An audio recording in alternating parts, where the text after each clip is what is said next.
प्रथम स्कंद अध्याय 3 श्लोक 3। ओम यस्यावयव संस्थानै कल्पितो लोक विस्तरः तद्वै भगवतो रूपं विशुद्धं सत्त्वमूर्जितं। यस्य भगवतः, जिन भगवान के अवयव संस्थान माने सिर, ग्रीवा, उदर, पृष्ठ, हाथ, पैर आदि जो अवयव हैं, उन अवयव भगवान के अवयव संस्थानों के द्वारा लोक के संसार के विस्तार को कहा है। जैसे खम नाभि जो है आकाश, खम माने आकाश भगवान का नाभि है। द्युलोक जो है वो शिरस्थानीय है ना। पैर जो है वो भूमि है। तो इस तरह से भगवान के जो अवयव संस्थान हैं उनसे लोक लोकांतरों की कल्पना की गई है। लोकों का जो विस्तार है वो सब बताया गया है। माने यहाँ कहने का तात्पर्य ये है कि वास्तव में आकाश भगवान की नाभि नहीं है, द्यौ सिर नहीं है, भूमि भगवान के पैर नहीं है, चरण स्थानीय नहीं है, किंतु एक जो अनभिज्ञ जिज्ञासु हैं उनको समझाने की दृष्टि से, इसीलिए यहाँ कल्पित शब्द का अर्थ यही बता रहा है। ये कल्पना की गई है, वैसा वास्तविक में नहीं है। तो ये लोक विस्तार की कल्पना की गई है भगवान के अवयव संस्थानों के द्वारा। वही मन निश्चित ही तद माने वह भगवतो भगवान का विशुद्ध रूप है। वह सत्वम का मतलब है रजस और तमस आदि से रहित है, और ऊर्जित माने परम बलयुक्त है। ऊर्जित माने परम बलयुक्त अथवा तेजस्वी है, ऐसा भगवान का रूप है। कीदृशम रूपम तदाह, भगवान का रूप कैसा है तो कहते ननु कीदृशो विग्रह तस्य, उन भगवान का विग्रह कैसा है। यो माने जो भगवान अम्भसी माने जल में अर्थात क्षीर सागर में सेते स्म शयन करते हैं, है ना, उनका तदाह उसको कहते हैं। तत्तस्य भगवतो रूपम, वह उन भगवान का जो रूप है वो विशुद्ध है अर्थात दोषों से सर्वथा रहित है। और रज आद्य संभिन्नम, रजोगुण आदि से पृथक है, असंभिन्न है। ठीक है ना। अतएव माने इसलिए ऊर्जितम, ऊर्जितम का कर रहे हैं निरतिशयम। वैसे ऊर्जितम माने बलयुक्त है और निरतिशय वो सत्व स्वरूप ही है, ऐसा है। यहाँ पे रज आदि आगे असंभिन्नम, तो यहाँ पर तो रजाद्य भी रजाद्य है। ये आदि नहीं आद्य है वस्तु तो सही कह रहे हैं आप, आपने सही पकड़ा। मैं ही गलत विग्रह कर रहा था। रज आद्य शब्द है, आदि और आद्य एक ही अर्थ है। रजादि जो गुण है उनसे संभिन्न है माने पृथक है। नहीं, यहाँ पे तो लिखना चाहिए ना रजादि, यहाँ पे संधि तो हो जानी चाहिए थी। नहीं, संधि तो है ना, यहाँ पर संधि नहीं होगी ना। कैसे वो नहीं होगी ना, रजस के सौ का यहाँ पर लोप हुआ है। अच्छा, रजस है। हाँ। अच्छा, आगे क्या है। अब यहाँ पे बंशीधर जी कह रहे हैं अथ तस्य पुरुषस्य सामान्यतः एकत्वेन स्वरूपमाह, उन भगवान का सामान्य रूप से जो स्वरूप है उसको कहते हैं श्री भगवत पौरुषम रूपम। भगवान के रूप की जो पुरुष आकार में कल्पना की गई है वह वही माने प्रसिद्ध है। विशुद्ध ऊर्जित सत्वादिभिर व्यक्तत्वात्, वह विशुद्ध ऊर्जित है अर्थात माने बलयुक्त है और सत्व आदि के द्वारा वो व्यक्त होता है। शक्ति स्वरूपयो, शक्ति में और शक्तिमान में अभेद से वो उनका ही रूप है, ये भाव है इनका। अर्थात वास्तव में तो भगवान कर रही हैं, ये भगवान की माया के द्वारा ही रचा गया, भगवान के द्वारा रचा गया है। और ये माया को भगवान की शक्ति माना है और जगत मायक है, इसलिए शक्ति में और शक्तिमान में अभेद विवक्षा से ऐसा कह दिया है कि ये भगवान के चरण हैं, ये सिर है इत्यादि। उक्तम च द्वितीयम पुरुष व्यूहमधिकृत्य, जैसा कि कहा है पुरुष के व्यूह को अधिकृत करके स्वरूपत्वम तद्रूप से भगवान के स्वरूप को नातः परम परम यद भवतः स्वरूपम, अतः परम, हे परम ये संबोधन है, हे परम पुरुष परमात्मा, यद भवतः स्वरूपम, आपका जो यह स्वरूप है वो इतना ही नहीं है, अतः परम, इससे भी और बड़ा है। इति विशुद्धम जात्यंसे नापी, और विशुद्ध का मतलब है भगवान का कोई सजातीय नहीं है, कहीं कोई दूसरा अल्लाह या ईसु बैठा हुआ हो, ऐसा कहीं कुछ नहीं है। वो जात्यंश से रहते इसलिए विशुद्ध है। स्वरूप शक्ति वृत्तित्वात्, अपने रूप शक्ति में ही वो विद्यमान है। ऊर्जितम का मतलब देखो वही बलवान यहाँ कर रहे हैं, वही मैंने किया था, वो जो है सभी प्रकार से बलयुक्त हैं। परमानंद रूप होने से को येव अन्यासक्त प्राण्यात यदेश आकाश आनंदो न स्यात् इति श्रुते, श्रुति कहती है को ये वान्यात अन्याक्त प्राण्यात, माने ऐसा कौन व्यक्ति शक्तिमान है जो कुछ भी क्षण जीवित रह के दिखा सके। यदेश आकाश, यदि यह आकाश पद आसमंतात काशते इति, आकाश माने परमात्मा जो सब जगह विराजमान है, ये सर्वव्यापक आकाश माने सर्वव्यापक परमात्मा जो आनंद स्वरूप है, यदि न स्यात् वह नहीं होवे तो कोई भी व्यक्ति जीवित नहीं रह सकता है। ये इसका भाव है, श्रुति वचन है। तस्मात् साक्षात भगवद रूपेतु कैमुत्यम एव आयातम इति, इस प्रकार साक्षात जो भगवान का रूप है, यहाँ कैमुत्य एक न्याय है, किमुत माने और क्या, उत माने अथवा, किम माने क्या, तो कैमुत्यम एव आयातम अर्थात उनके अतिरिक्त कुछ भी नहीं है, ये भाव है, वही है। तदेव चौथा श्लोक है। हाँ चलिए चौथा श्लोक, चौथा पश्यन्त्यदो रूपमदभ्र चक्षुषा सहस्रपादोरुभुजाननाद्भुतम सहस्रमूर्धश्रवणाक्षिनासिकम सहस्रमौल्यम वरकुंडलोद्रशत। देखिए भगवान का वह जो रूप है उसको अदभ्र चक्षुषा का तात्पर्य यहाँ पर समझिए, दृष्टि, जिस दृष्टि में कोई बाधा नहीं होती, अर्थात जिसका अज्ञान नष्ट हो गया है, ज्ञान रूपी चक्षु के द्वारा ही परमात्मा के उस रूप को पश्यन्ति माने भक्तजन या योगीजन देखते हैं। कैसा है भगवान का रूप, वो बड़ा अद्भुत है। सहस्र माने हजारों पैर वाले हैं, वो हजारों उरु माने जंघा वाले हैं, हजारों भुजा और हजारों आनन माने मुख वाले हैं। सहस्र मूर्ध, सहस्रों उनकी मूर्धाएं मस्तिष्क हैं, सहस्रों श्रवण हैं, सहस्रों अक्षी माने नेत्र हैं और नासिका भी सहस्र हैं, और सहस्र माने अनंत। सहस्र एक निश्चित हजार संख्या का वाचक नहीं है, माने अनंत, अनंत जिसका कोई अंत नहीं है। ऐसे मौली अंबर, मौल्यंबर इन और कुंडल, इनसे उल्लसत माने सुशोभित होने वाला उनका रूप है। एतन नानावताराणाम विधानम वीयमव्ययम, यही भगवान का जो रूप है वो नाना जो अवतार होते हैं उनका विधान करने वाला यही अविनाशी बीज माने यही इनका कारण है। यस्य अंशांशेन, जिस भगवान के अंश के भी अंश से सृज्यन्ते माने उत्पन्न होते हैं, देवता, तिर्यंग माने पशु पक्षी और नर आदि।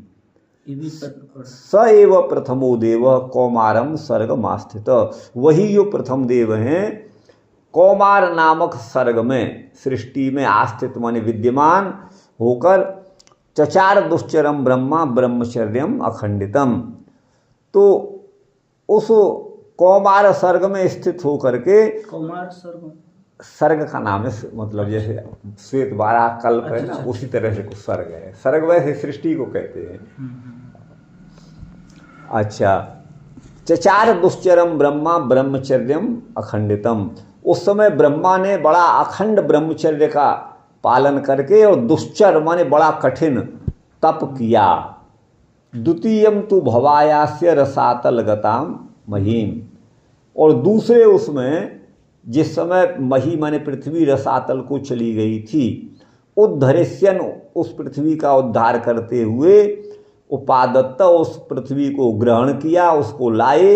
यज्ञेश माने यज्ञ के स्वामी भगवान नारायण 100 करम बपू सूकर का शरीर धारण करके। तृतीयम ऋषि सर्गम वही, तीसरा जो सर्ग है वो जो है ऋषि सर्ग है गुरु भाई, ठीक है ना।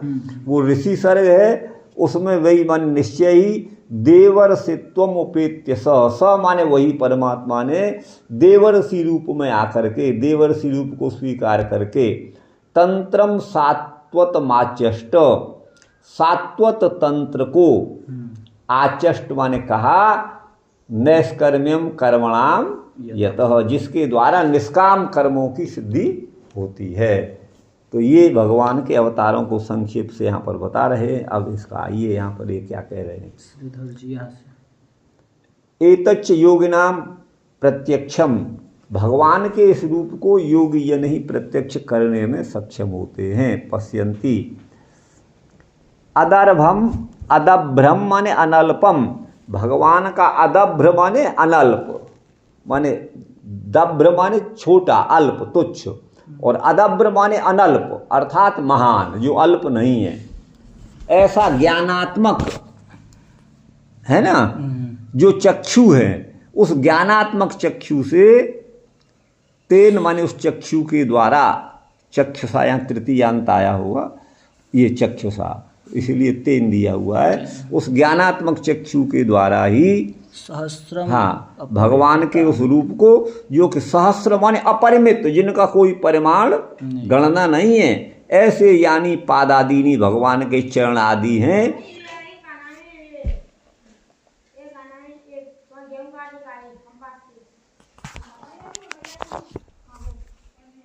चरण आदि से वो भगवान जो हैं बड़े अद्भुत हैं।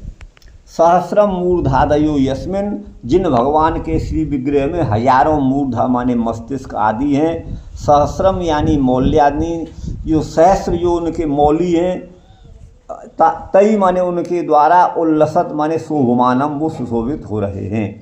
एतत्तु कूटस्थम न तो अन्यावतारवद आविर्भाव तिरोभाववद इत्याह, जैसे अन्य अवतार होते हैं उनका आविर्भाव और तिरोभाव होता रहता है, वो रूप तो आते और जाते रहते हैं, लेकिन यह तो भगवान का स्थायी रूप है, ये तात्पर्य है। एतदिति, एतद आदि नारायण रूपम, यह आदि नारायण का रूप है। अच्छा, निधानम का यहाँ पर अर्थ किया है निधीयते अस्मिन्निति निधानम, कार्यावसाने प्रवेश स्थानम, अर्थात जब निधीयते अस्मिन, जिसमें रखा जाता है उसे निधान माने आश्रय, अर्थात कार्यावसाने, ये जब कार्य जगत प्रलय को प्राप्त होता है तो वो इस जगत के प्रवेश का स्थान भी वही है, ब्रह्म में ही ये लीन हो जाता है। बीजम उद्गम, तो ये भगवान को संसार का बीज माने उद्गम बताया है। तो बीजम उद्गम स्थानम, बीजत्वेपि नान्य बीज तुल्यम किंतु अव्ययम, लेकिन अन्य बीज जो होते हैं वो तो सड़ जाते हैं, ऐसा भगवान का, ऐसा भगवान कारण नहीं है। न केवलम अवताराणाम बीजम किंतु सर्व प्राणिनाम, यह भगवान का जो रूप है विराट रूप, केवल अवतारों का ही बीज माने कारण नहीं है, किंतु सभी प्राणियों का ये कारण है।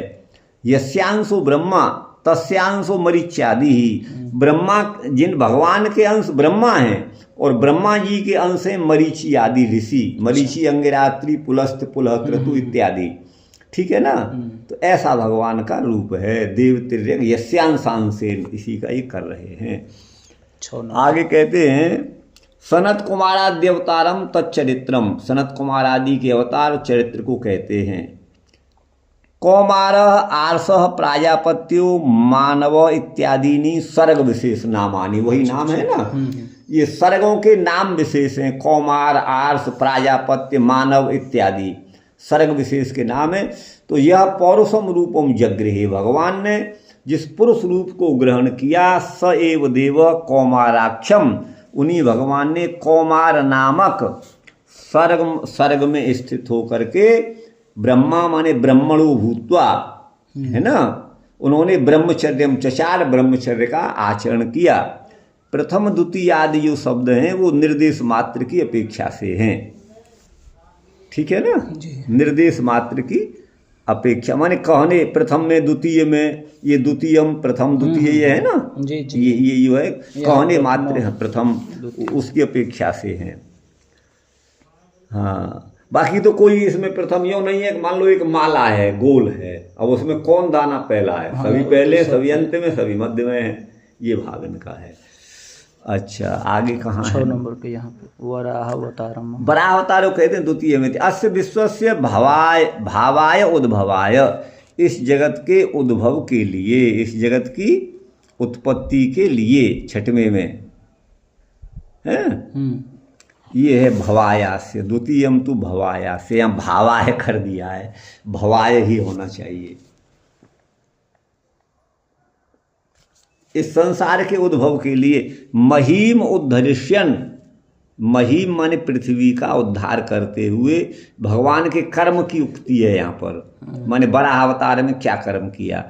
एवं सर्वत्र अवतारस तत्कर्म चोक्तम, सभी जगह भगवान के जो अवतार हैं और उनके कर्म हैं उनको कहा गया है। ये अनुसंधान माने हमको स्वयं समझना चाहिए, ठीक गुरु भाई जी जी। चलिए अभी इसका 8वां का भी कर दीजिए श्रीधर जी। हाँ, नारदावतार कहते हैं तृतीय मिति। तो नारदावतार में ये कहते हैं ऋषि सर्गम उपेत्य, ऋषि सर्ग में प्राप्त होकर के, उपेत्य माने ऋषि सर्ग में, ये ऋषि से मतलब आर्स है, यही कौमार आर्स ये। तो तत्र माने वहाँ देवर्षि त्वम उपेत्य, देवर्षि नारद के रूप में वो आए। और सात्वत माने वैष्णवम तंत्रम, वैष्णव तंत्र को माने नारद पांचरात्रादि, अर्थात पंचरात्र आगम को आचष्ट माने उक्तवान कहा। यतस तत्र तत्रान्निर्गतम कर्मत्वम, यतस तंत्रान्निर्गतम कर्मत्वम, जिस तंत्र से है ना कर्म का बोध होता है ना, जिस यस्मात् यतस तंत्रात, जिस तंत्र माने पंच, वो नारद पंच वो उससे, निर्गतम कर्मत्वम निकले हुए जो कर्म हैं वो बंध हेतुत्वम येभ्यस्तानि निष्कर्माणि, कर्म जो है वो बंधन के हेतु होते हैं। तानि निष्कर्माणि, उन्हीं कर्मों को नैष्कर्म रूप में बदलना कैसे होता है, यही नैष्कर्म सिद्धि को उसमें बताया गया है।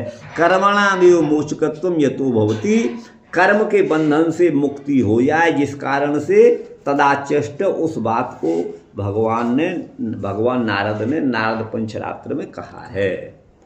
ठीक गुरु भाई जी। अब बंशीधर जी का 4 नंबर श्लोक से 8 तक कहाँ है? यहाँ तदेवं पुरुष, तदेवं पुरुषस्व द्विधा स्थान कर्मणोक्तम स्वरूप वदाकारम त्वेक प्रकारम आह पश्यन्ति।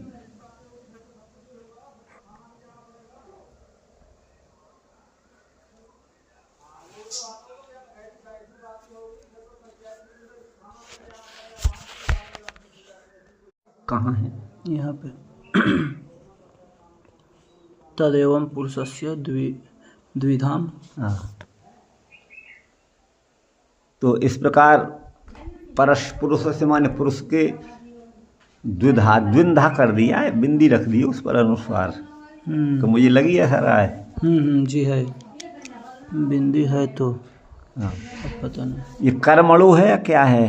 कर्मणि, कर्मणि है जी। मान स्थान और कर्म इनको, तो यहाँ पे द्विधा की द्विधा होगा ना, बिंदी नहीं है, अनुसार हटा दो। उक्तम माने कहा है स्वरूपवदाकारम, लेकिन भगवान का जो अपना स्वरूप है वो तो एक ही प्रकार का है। उसको पश्यन्ति माने योगी जन देखते हैं। अदह पौरुषम रूपम, भगवान के उस पुरुष रूप को अदब्र चक्षुषा, अर्थात भक्ति नामक उस नेत्र से, भक्त्याक्षेन पुरुषो स परो पार्थ भक्त्या लभ्यस्त्वनन्या, भगवद गीता का वचन है। वह परम पुरुष हे पार्थ अनन्य भक्ति के द्वारा ही लभ्य है, माने प्राप्य है, ये उक्ति है। भक्ति रेवेनम नयति भक्ति रेवेनम दर्शयति। भक्ति ही एनम माने इस जीव को, नयति माने ले जाती है, और भक्ति ही इसको दर्शन कराती है, ये श्रुति वचन है। प्रथम पुरुषस्य सहस्रपादादित्वम, जो प्रथम पुरुष भगवान हैं उनके हजारों पैर आदि जो बताए गए हैं, ये परमात्मा के संदर्भ में अभिव्यक्त होता है। तृतीयस्य अष्टमं तु द्वितीयं पुरुष व्योमुपलक्ष्य वेणुभुजांग्रिपांघ्रेति दोर्दंड सहस्र शाखमेति किरीट साहस हिरण्य श्रृंगम। देखिए ये सब उन्हीं के वर्णन कर दिए हैं, द्वितीय तृतीय चतुर्थ उनके। तो तृतीयस्य कहते हैं, तृतीयस्य अष्टमं तु द्वितीयम पुरुष व्यूहम उपलक्ष्य, तीसरे का जो आठवां और द्वितीय जो पुरुष का व्यूह माने रूप है उसको लेकर के वेणु भुजांघ्रे पांघ्रे। देखिए वेणु तृतीय का अष्टम तु द्वितीय, अब ये पता नहीं क्या कहना चाह रहे हैं। तृतीय से अष्टमम तु, तीसरे का आठवां, ये सर्ग होंगे, जो सर्ग है ना सर्ग, उन्हीं के बारे में कुछ कह रहे होंगे। तृतीय से अष्टमम और द्वितीयम पुरुष व्यूहोमुपलक्ष्य, द्वितीय पुरुष रूप को, भगवान के रूप को लेकर के वेणु भुजांघ्रे पांघ्रे, वेणु माने भगवान की बंसी, भुजाएं अंघ्री माने चरण इत्यादि, और दोर्दंड सहस्र शाखम, दोर्दंड माने भुजदंड, उनकी हजारों शाखाएं हैं माने हजारों भुजाएं हैं। किरीट साहस्र हिरण्य श्रृंगम, है ना, मुकुट, उन हजारों प्रकार के जो मुकुट सिर पर भगवान जो हिरण्य वर्ण माने स्वर्ण वर्ण के पहने हुए हैं उनसे उल्लसित हैं। श्रृंग माने उच्चस्थ। तथा नवमस्य चतुर्दशे, नौमे के 14वें में, सहस्र शिरस पुंसो नाभि हृदय सरोरुहात जातस्यासीत सुतो धातु अत्रि पितृसमो गुणई। ये वस्तुतः ये उन सर्गों के नाम होंगे या ये चतुर्दश अध्याय के नाम होंगे, जो भी होंगे, या सर्ग के नाम होंगे। जहाँ ये वचन है, नहीं जहाँ का ये वचन है उसी का निर्देश है ये, आप समझिए। चतुर्दश में सहस्र शिरसः पुंसो, वह परम पुरुष हजारों सिर वाला है, उनके नाभि रूपी हृदय माने तालाओं में उत्पन्न हुए, सरोरुह माने कमल से, जातस्य आसीत सुतो, तो भगवान के नाभि कमल से उत्पन्न कौन हुए? ब्रह्मा।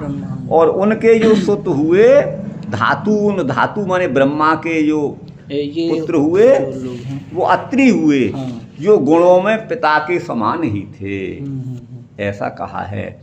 कूटस्थम माने लय विक्षेप शून्यम, जिसमें लय, जिसका विलय अथवा विक्षेप माने किसी प्रकार की हलचल न हो, उससे शून्य, उसको कूटस्थ माने स्थायी, एक रूप में अवस्थित रहने वाला। कूटस्थम वंशी अंशीभूतम, इसका मतलब है अंशीभूत माने, और अन्य अवतार उनके अंशीभूत हैं। भगवान अंशी हैं और अन्य अवतार अंश हैं। अत प्राचुर्येण तद अवतारान कथयन, प्रचुर रूप से उनके अवतारों को कहते हुए, वो सभी अवतार में भगवान का वही रूप है, उस ऐक्य विवक्षा से तद अंशांश नाम आविर्भाव मात्रम, उन अंश के अंश आदि के आविर्भाव मात्र को यहाँ गिना गया है। विंशत्या माने 20 श्लोकों के द्वारा उसका वर्णन किया गया है। तत्र स एवेति, वहाँ पर वही, यो अम्भसी शयानु, जो भगवान जल में शयन करते हैं, यश्च माने जो, सहस्र पाद आदि रूप, हजारों है ना पाद आदि रूप वाले, पाद माने चरण, वही पुरुषाख्य देव हैं। एते चांस कला सर्वे कृष्णस्तु भगवान स्वयं, अन्य जो हैं वो अंशावतार हैं, अंश कला हैं, किंतु भगवान कृष्ण तो साक्षात परब्रह्म हैं। कृष्णस्तु भगवान स्वयं इति उपसंहारस्य, इसका उपसंहार यहाँ होता है इस संवाद में। उपसंहार मतलब माने समापन। ब्रह्मा विप्रो विधाता च, ब्रह्मा विप्र और विधाता ये ब्रह्मा के नाम हैं, ये अभिधान है, ठीक है ना। ये भगवान ब्रह्मा के नाम हैं। छठवें को देखिएगा, वही दुश्चरम ब्रह्मचर्यम यहाँ है। हाँ नहीं, छठवां तो यहाँ समाप्त हो गया ना। पांचवा चचार दुश्चरम ब्रह्मचर्यम, ये के में तो ब्रह्मा विप्र विधाता ये है ना, ब्रह्मा छठवें में, ठीक उसी का नाम है। अब जो भी हो, ब्रह्मा माने ये विधाता और विप्र उनके नाम है। निर्देश माने कथनम, तन मात्रापेक्षया, उस तन मात्र माने केवल उतने भर की अपेक्षा होने से, निर्देश शासनेपि स्यात् कथनोपान्तयो इति मेदिनी। मेदिनी नामक कोश में निर्देश का अर्थ है शासन, किसी को निर्देश देना, आदेश देना, तो शासन अर्थ में भी है और कथन अर्थ में भी है और उपांत माने निकट अर्थ में भी है। ये इतने अर्थ जो है निर्देश के हैं मेदिनी कोश में। सूकर से एकदम सौकरम, सौकरम बपू जो आया था वो सूकर शब्द से सौकर बना है। ये एक तो गाड़ी के सौकर होते हैं वो नहीं है सूकर के शरीर को सौकर बपू कहा है। सूकर से दम सौकरम, तस्य दम से अण प्रत्यय होकर सूकर से सौकरम बना है। और यहाँ पर तत्र च ऋषि सर्ग में भी देवत्वे सति ऋषित्वम ब्रह्म पुत्रसित्वमिति भाव, देवत्व होते हुए भी जो ऋषित्व है अर्थात ब्रह्म पुत्र अस्तित्वम, ब्रह्मा जी के पुत्र जो ऋषि रूप में हुए, अत्रि आदि ये भाव है। ये जाता ब्रह्मणोदया ते देवर्षय ईरिता, जो ब्रह्मा के देह से मानसिक संकल्प से पैदा हुए उनको देवर्षि नाम से कहा गया। ईरिता माने कहा गया। सृष्टियादौ कर्दमाद्या, वही सृष्टि के आदि में कर्दम आई प्रजापति पैदा हुए और देवतापि ते स्मृता, उनको देवता भी कहा गया है, ये उक्ति है। निष्कर्म शब्द में कर्म शब्द भाव प्रधान है, ऐसा ज्ञेय समझना चाहिए। उक्तम निर्गतम कर्मत्वम, माने वो नैष्कर्म का मतलब है जिससे कर्म का फल न भोगना पड़े, कर्म निष्काम हो जाए, निष्काम भाव में आ जाए, ये अर्थ है। एवं नृणाम क्रिया योगा सर्वे संस्कृति हेतु, इस प्रकार मनुष्यों के जितने भी क्रिया योग हैं वो संस्कृति के हेतु हैं, संसार के बंधन के कारण हैं, जो भी कर्म है।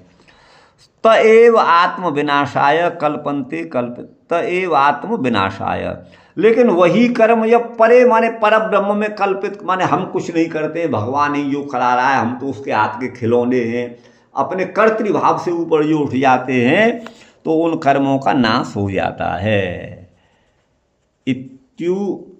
इत्युक्त न्याय ने, इस न्याय से बंध का नाम अपनी मोचकत्वम, जो कर्म बंधक बांधने वाले हैं वो भी मुक्ति के कारण बन जाते हैं। यद्यपि कलांश का 8 तक हो गया, अब 9 का श्लोक, 9 नंबर का श्लोक। तुर्य धर्म कला सर्गे नर नारायणावृषि भूत्वात्मोपशमोपेतम अकरो दुश्चरम तपः। देखिए तुर्य माने चौथा, तुर्य माने चतुर्थ को ही तुर्य कहते हैं। तृतीय चतुर शब्द है ना, उसमें चौका लोप हो जाता है तो तुर्य रह जाता है, प्रत्येक योग से तुर्य बनता है। तुर्य माने चौथा, चतुर्थ यो कहिएगा। तुर्य माने चतुर्थ कला, धर्म कला नामक जो सर्ग है उसमें नर और नारायण, नर के रूप में अर्जुन और नारायण भगवान श्री कृष्ण, ये दोनों ऋषि, द्विवचन है, ऋषि, ये दोनों ऋषि हैं। ऋषि हो करके आत्मसमोपेतम है ना, ये अपने इंद्रियों का निग्रह करके, आत्मसम, अपने अंतःकरण का और इंद्रियों का शमन करके, अकरो दुश्चरम तप, इन्होंने दुश्चर तप माने बड़ा कठिन, जिसका आचरण करना बड़ा ही कठिन है, ऐसे दुश्चर तप को किया। पंचम कपिलो नाम सिद्धेश काल विप्लुतम प्रोवाचासुरये सांख्यम तत्वग्राम विनिर्णयम। पंचम जो है सर्ग में कपिल नाम के हुए वो सिद्धेश, सिद्धों के स्वामी, सिद्ध शिरोमणि, सिद्धानाम कपिलोमुनि भगवद गीता 10वें अध्याय में। तो सिद्धेश, सिद्धों के परम स्वामी जो भगवान कपिल हैं वो हुए। वो काल विप्लुतम, जो समय के प्रवाह से विलुप्त हो गया था। विप्लुतम माने इधर उधर भटक गया था। कौन? सांख्य का ज्ञान। अच्छा, हाँ। उस सांख्य के ज्ञान को प्रोवाच माने कहा। किसके लिए? आसुरये, अपने आसुरी नामक शिष्य के लिए। कपिल के शिष्य आसुरी हुए। चतुर्थी का एक वचन है आसुरये। तो आसुरी नामक ऋषि के लिए उन्होंने सांख्य नामक माने ज्ञान योग, सांख्य ज्ञान का भी वाचक है। और सांख्य माने क्योंकि उसमें तत्वों की संख्या की परिगणना की गई है सांख्य शास्त्र में, इसलिए उसका नाम सांख्य पड़ा। और सांख्य ज्ञान का भी वाचक है। सांख्य शास्त्र को कहा, मतलब उनके शिष्य का नाम था आसुरी। आसुरी। हमें लगा कहीं असुर। नहीं, वो असुर नहीं है, ये तो आसुरी नाम है उनका। अच्छा। आसुरी। हाँ। तो तत्व ग्राम विनिर्णयम, तत्व माने प्रथम तत्व क्या है, उससे उत्पन्न द्वितीय कौन होता है, तृतीय कौन है। ग्राम माने समूह है यहाँ पर। तत्वों का जो संदोह, समूह, यूथ, गुट, उनका जो समूह है उसके विनिर्णय को भगवान कपिल ने आसुरी को कहा। आश्रये षष्ठे अत्रेरपत्यत्वम, छठम सर्ग में अत्रि के अपत्य रूप में आना उन्होंने व्रत माने स्वीकार किया। और वो अनुसूया के द्वारा प्राप्त हुए। आन्वीक्षिकीम अलर्काय, उन्होंने आन्वीक्षिकी विद्या को अलर्क नामक अपने शिष्य को दिया। और प्रहलाद आदि, दिव्य प्रहलाद आदि को भी ऊंचवान माने कहा। ठीक है ना जी। ततः सप्तम, उसके बाद सप्तम सर्ग में आकुति नामक जो पत्नी थी, रुचि नामक उनके पति थे, ऋषि थे, उनसे वो जो है यज्ञ रूप में अजायत पैदा हुए। कौन? यज्ञ भगवान। अच्छा। यज्ञ पुरुष। स यामाद्य सुरगणई, वो याम आदि सुरगणों के द्वारा उन्होंने स्वयंभू मनवंतर की अपात माने रक्षा की। सुरगणों के द्वारा उन्होंने स्वयंभू मनवंतर की रक्षा की। अष्टमे मेरु दिव्याम, अष्टम सर्ग में मेरु देवी के गर्भ से नाभि नामक ऋषि से वो उरुक्रम रूप में प्रकट हुए। भगवान कहीं है। हाँ हाँ, उरुक्रम। हाँ, उरुक्रम उनका नाम इसलिए है, उरु माने महान है, उनके कर्म जो है, इसलिए उनको उरु कह दिया गया है। 24 अवतार में इनकी है। अब ये तो मैं नहीं कह सकता अब मैं कौन कौन है, लेकिन अब यहाँ ये बता रहे हैं, वही पढ़ रहे हैं। दर्शयन वर्तम धीराणाम, धीराणाम माने धीर पुरुषों को, ज्ञानियों को उस मार्ग को, वर्तम माने मार्ग को दिखाते हुए, जो सर्वाश्रम नमस्कृतम, सभी आश्रमों में जो पूजनीय माना गया है, उस मार्ग को दिखाया। सर्वाश्रम नमस्कृतम वर्तम, समग्र आश्रम जिसको नमस्कार करते हैं माने स्वीकार करते हैं आदर के साथ, उस वर्तम माने मार्ग को धीर पुरुषों के लिए दिखाया। ऋषिभिर याचितो भेजे नवमम पार्थिवम वपु, ऋषियों के द्वारा याचना की तो वही 24 अवतार ही हैं। तो नौमा जो है पार्थिव माने राजा के रूप में, पृथु राजा के रूप में, पृथु से ही पार्थिव बना है, अर्थात पृथु के स्वरूप को उन्होंने, वपु माने शरीर को स्वीकार किया। दुग्धे माम औषधीर विप्रास्ते नायम स औसतम, हे विप्रो, है ना। तो उन्होंने इन औषधि आदियों का दोहन किया। ते नायम स औसतम, इसीलिए वो और अधिक औसतम माने कांतिमान हो गए, माने विख्यात हो गए। तो ये जो है 14वां हो गया शास्त्री जी। अब आइए देखिए इनका क्या लिखते हैं यहाँ, कहाँ से है। यहाँ से 9 नंबर 8 9 यहाँ से। कर्मणाम यहाँ नर नारायण के अवतार को कहते हैं। तुर्य माने चतुर्थे, चतुर्थ अवतार में धर्मस्य कलांशो भार्या, ठीक है ना जी। धर्म की जो है ना कलांश भार्या है। देखिए उस मूल को देखिए कहाँ पर है, ये यहीं पर है। ये धर्म कला सर्ग में है ना। तो वहाँ पर नर और नारायण ऋषि के रूप में ये हुए। अर्धो वा एष आत्मनो यत पत्नी। तो धर्मस्य कलांशो, माने यह भाव ये है कि उनकी पुरुष की अर्धांगिनी आधा भाग उसकी पत्नी होती है, ये भाव है अर्धांगिनी।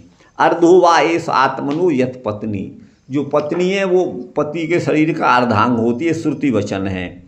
तस्या सर्गे, माने उस कला सर्ग में, धर्म कला नामक सर्ग में, तस्या सर्गे, उस सर्ग में ऋषि भूत्वा, है ना, इत्येकावतारत्वम दर्शयति। तो वो ऋषि हो करके, माने नर और नारायण का वो एक ही अवतार है। यद्यपि नर रूप में अर्जुन है, नारायण भगवान कृष्ण है, लेकिन वो एक ही अवतार है। ऋषि भूत्वा, दो ऋषियों के रूप में हो करके ये एकावतारम आह, एक अवतार को यहाँ दिखाते हैं। कपिलावतार को कहते हैं पंचम सर्ग में आसुरये, माने तन नामक ब्राह्मण के लिए, ब्राह्मणाय तत्वानाम ग्रामस्य संग्राम, माने समूह, संग, तत्वों के समूह का विनिर्णय, माने महत्त्व है ना, और अहंकार, ज्ञानेन्द्रियाँ, कर्मेंद्रियाँ, ये उनका समूह है तत्वों का। उसका विनिर्णय जिस शास्त्र में किया वो सांख्य शास्त्र है। अब दत्तात्रेय अवतार को कहते हैं षष्ठम, अत्रेरपत्यत्वम, अत्रि के पुत्रत्व को उन्होंने ही व्रत माने स्वीकार किया। अत्रे अपत्यम अभिकांक्षत आह तुष्ट, उन्होंने प्रसन्न होकर के अत्रि के अपत्य रूप की इच्छा की। ये आगे कहेंगे कैसे प्राप्त हुए। अनसूया, अनसूया के द्वारा, मत सदृशापत्यम अपत्य मिषेण, माने उन्होंने मांग लिया था ना, आपके भगवान आपके समान मेरा पुत्र हो, तो मत सदृश अपत्य, मेरे समान संतति हो, इस बहाने से मामेव पत्यम व्रतवान, मुझको ही पुत्र रूप में स्वीकार किया। ये दोष दृष्टिम अकुर्वन, दोष दृष्टि को न करते हुए। अब आन्वीक्षिकी माने आत्मविद्या को कहते हैं, जिसको प्रहलाद आदि के लिए कहा। आदि पद से आदि पदाद्य दुहई हयाद्या, आदि पद से यदु और है आदि, ठीक है ना। आदि पदार्थ यदु और है आदि के ये इनका ग्रहण होता है, अर्थात प्रहलाद में आदि है ना, तो यदु है इनको कहा। अब ऋषभावतार को कहते हैं अष्टम में, सर्वाश्रम नमस्कृतम, जो सभी आश्रमों में प्रणम्य है, जो अंतिम आश्रम है ना जी। नमस्कृतम अंत्याश्रमम, जो परमहंसों का मार्ग है, उस मार्ग को धीर पुरुषों को दिखाते हुए दर्शयन, है ना। आभेराध्रीद्र पुत्राद ऋषभो जात, अर्थात नाभे, ये दर्शयन नाभे है, ये मैं र पढ़ रहा हूँ, नाभि से आग्निद्र पुत्र, जो नाभि थे, जो आग्निद्र के पुत्र थे वो नाभि थे, उन नाभि से ऋषभ भगवान हुए, ऋषभो जात। अब पृथु अवतार को कहते हैं ऋषि रीति पार्थिवम वपु, ऋषियों ने पार्थिव माने पृथु का जो रूप है, पृथु राजा का जो शरीर है वो पार्थिव वपु, अर्थात उस राजा के देह को पृथक रूप में स्वीकार किया। पाठांतरे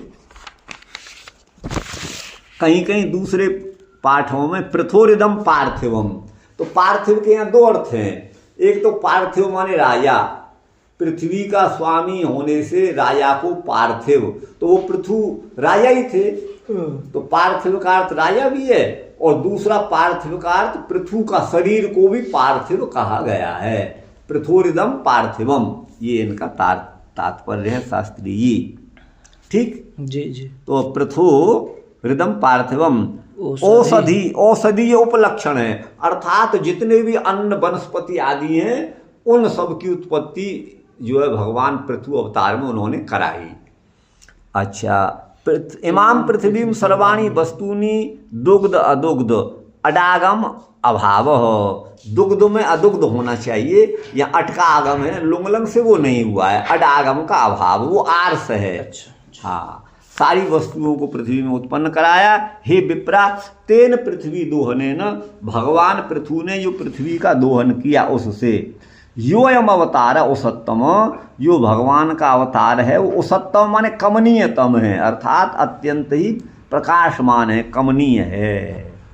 वस कांतौ से उसत्तम बना है, तम प्रत्यय है सायन अर्थ में, और वस को संप्रसारण हो के उस बन गया है, तो उसत्तम अत्यंत कांतिमान। वस कांतौ वही लिखा है, वस धातु कांति अर्थ में, इसी से उसत्तम बना है। अब यहाँ से 9 नंबर से यद्यपि कलांश का षोडशांश, यद्यपि कला शब्द 16वें भाग को कला कहते हैं, वर्तते तथापि अत्र अर्धे एव गेय, लेकिन यहाँ पर कला का अर्थ आधा ही समझना चाहिए। दाय विभाग के प्रकरण में कहा है ना, कला ज्येष्ठाय दातव्या कलायाम इतरे सुता, ये जो है देखिए ऐसा ही मैंने एक जो धर्म वचन और मैंने कहीं पढ़ा है और आज ऐसे पढ़ रहा हूँ, माने विभागम चेत पिता कुर्यात स्वेच्छया विभजित सुतान, यदि पिता अपने पुत्रों का बंटवारा अपने जीवित रहते हुए करना चाह रहा है तो किस तरह से किसको क्या संपत्ति दे, है ना। तो आगे लिखते हैं विभागम चेत पिता कुर्यात स्वेच्छया विभजित सुतान, अपनी इच्छा से उनका विभाजन करे, बंटवारा करे संपत्ति का। तो कैसे करे, ज्येष्ठम व श्रेष्ठ भागे न सर्वे वास्यु समान से न, ज्येष्ठ पुत्र को ज्यादा भाग दे जो बड़ा पुत्र है, अथवा उसका मन है पिता का तो सभी को समान भाग, समान से न समान अंश उनको दिए जाएं। ये 2 नियम वहाँ पर हैं। अब यहाँ बिल्कुल साफ 2 टूक कह दिया। यहाँ पर क्या कह दिया, कहाँ है गुरु भाई, यहाँ पर ये कह दिया कला ज्येष्ठाय दातव्या, जितनी संपत्ति पिता के पास है उसमें से कला माने आधी, यहाँ कलाकार तो आधा, ये षोडश अंश है, लेकिन आधा भाग तो ज्येष्ठ पुत्र को दे दिया जाए। और कलायाम माने आधे भाग में जितने भी पुत्र हैं 2, 4, 10 इतरे सुता, तो ये अब ये तो आज तो बड़ा कलह हो जाएगा इस धर्मशास्त्र से, आज तो कोई नहीं मानेगा। अच्छा, ये कलार्धम ज्येष्ठाय पुत्राय, आदि माने संपत्ति का कला माने आधा भाग ज्येष्ठ पुत्र को, है ना, और दायाद भागो देय, उसको दायाद भाग देना चाहिए। और कलायाम अपरार्ध भाग में आधा जो बचा इतरे पुत्रा भाग न, उसको और पुत्रों को आधा भाग देना चाहिए, तो मार काट हो जाएगा। हाँ, और यहाँ अच्छा यहाँ काला कर दिया, कला करिए इसे, ये काला कर दिया है ना, काला नहीं कला है ये। हाँ, तो अब ये दूसरा कोष यहाँ दे रहे हैं मेदिनी का, कला स्याद अंश मात्र के, यहाँ कला एक अंश मात्र का ही बोधक है, ये मेदिनी कोष की उक्ति है। तो इससे कला शब्द जो है भी यहाँ आधे भाग का ही बोधक है, ऐसा ये कह रहे हैं।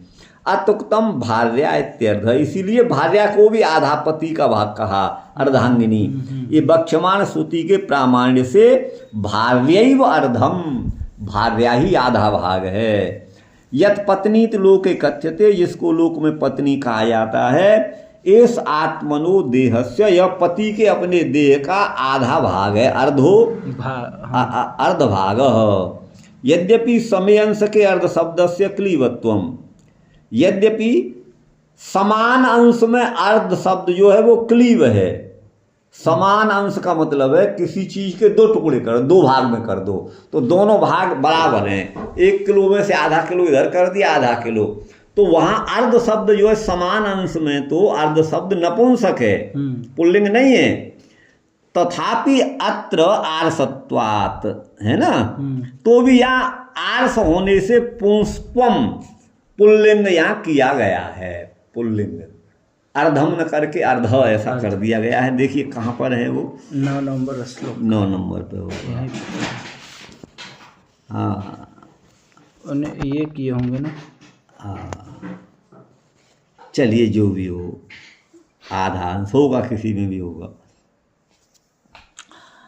अच्छा, आगे लिखते हैं, यहाँ है ना अर्धो, ये इसी का कर रहे हैं ना, ये पुल्लिंग कर दिया है यहाँ।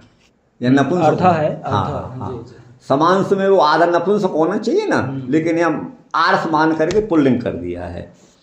पुंस्यर्धो अर्धम समयंसके, पुंसी पुल्लिंग में तो अर्ध शब्द बनेगा, अर्ध पुल्लिंग, और किसी चीज के दो समान हिस्सा किए हो तो वहां पर समय अंश के, पुंस्यर्धो अर्धम समय अंश के, समान अंश होंगे तो अर्धम नपुंसक बनेगा। अर्धम अर्धम दातव्यम, आधा आधा दे दो, 5 किलो इसको 5 किलो उसको, 1 किलो इसको 1 किलो, अगर 2 किलो है तो 1 किलो 1 किलो, ये मतलब है। तो समान अंश में अर्ध शब्द नपुंसक है, ये भाव है।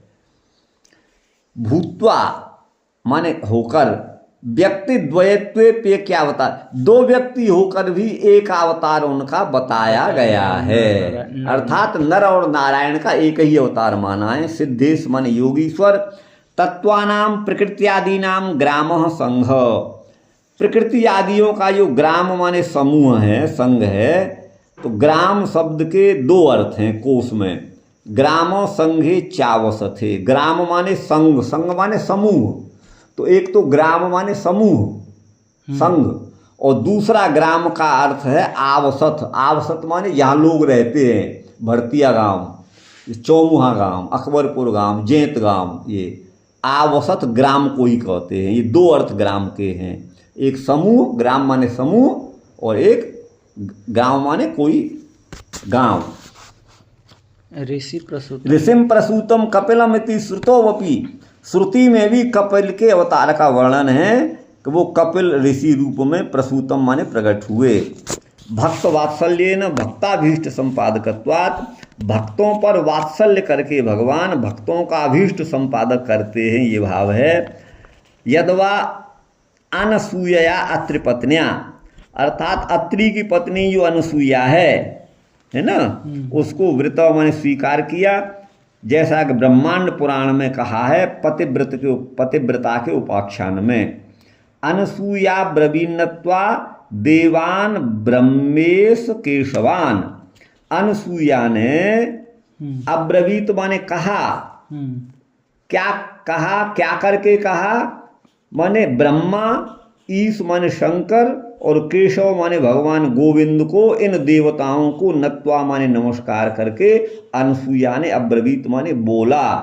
यूयम यदि प्रसन्ना में, यदि आप मुझ पर प्रसन्न हैं, बरारहा यदि चाप्यम, यदि मैं वर के योग्य हूं, कह रही हैं अनसूया, कह रही हैं, तो प्रसादाभिमुखा सर्वे, यदि आप मेरे ऊपर प्रसन्न हैं तो मम पुत्रत्व मेस्यथ, आप मेरे पुत्र के रूप में हो जाओ, तीनों मेरे लड़कवा बन जाओ। क्या मांग दिया, विष्णु रेव अवतारोयम, ये भगवान विष्णु का ही अवतार है। श्रुति भी कहती है यम्बई सूर्यम स्वरभा स्वरभा स्वरभानु तमसा विद्यदासुर, अत्र यस्तमन्व विन्दन्न यन्ये असक्नुवन, इति सूर्यमात्मानं स्वरभानुर्माया तमसा विपर्येण अविद्यत जीवत्वम अजनयत। देखिए यहाँ श्रुति में और एक बड़ा रहस्य है। यम्बई सूर्यम स्वरभानु, वही माने निश्चित ही, यम सूर्यम माने जिस सूर्य को, स्वरभानु माने राहु जो कि असुर है ना, आसुरी भाव वाला है, वो तमसा माने अपने अंधकार से अविद्यत ढक लेता है, ग्रहण लगता है ना, वो वर्णन है। अत्र यस तमन्व विंदन न यन्ये असक्नुवन, अर्थात यहाँ जो मोह कार्य करता है वो अन्य करने में समर्थ नहीं है। इति सूर्यम आत्मानम, इस प्रकार सूर्य को, अपने सूर्य को, स्वरभानु का अर्थ यहाँ पर किया है माया, बाकी स्वरभानु राहु को कहते हैं। वो तमसा माने अंधकार से, विपर्य भाव से, सूर्य तो प्रकाशवान है, उसका विपर्य अंधकार हो गया, विपरीत अविद्यत, इस प्रकार जीवत्वम अनयत जीव भाव में ले आते हैं, ये इसका अर्थ है यहाँ पर। अत्रे अपत्यानि आत्रेयो अत्रि के जो अपत्य हैं वो आत्रेय कौन हो गए? दत्तात्रेय। ये बहुत्वम पूजार्थम, तो यहाँ पर बहुवचन का जो प्रयोग है वो आदर के लिए है। तम आत्मानम साक्षादीश्वरम ज्ञानवंतम, वो साक्षात आत्मा है, ईश्वर हैं, ज्ञानवान हैं। ईश्वरावतारत्वेन माया वशत्वाभावात, ईश्वर का अवतार होने से वो माया के वश में नहीं है। अन्य तो अविद्यावृतत्वात् न विदुहु, अन्य तो अविद्या से आवृत होने के कारण उस तत्व को नहीं जानते हैं। ये श्रुति पदार्थ है, श्रुति पद का अर्थ है। अलर्काय मन अलर्क नामक राजा के लिए आदि पद से यदु आदि का ग्रहण है। ततस्तदन उसके बाद आकुत्याम, आकुति नामक जो माँ है वो स्वयंभू की पुत्री है ना, पुत्र्याम, उसमें रुचि प्रजापते, रुचि प्रजापति से यज्ञ के रूप में भगवान आए। तस्मात् यज्ञात सर्वहुतः ऋचः सामान्य जगेरे, ये श्रुति वचन है। ये अर्थ है। तदा अन्यस्य देव पालना समर्थत्वात्, अन्य तो देवताओं का पालन करने में असमर्थ हैं, तो स्वयमेव इंद्राधिकारम शिष्टवान, स्वयं ही भगवान इंद्र के अधिकार में, इंद्र के आधिपत्य पर आ गए। मेरुदेवी नाभि नृप पत्नी, नाभि राजा की पत्नी वो मेरु देवी हैं। नाभि नृप पत्नी, नाभि नामक नृप की पत्नी मेरु देवी हैं।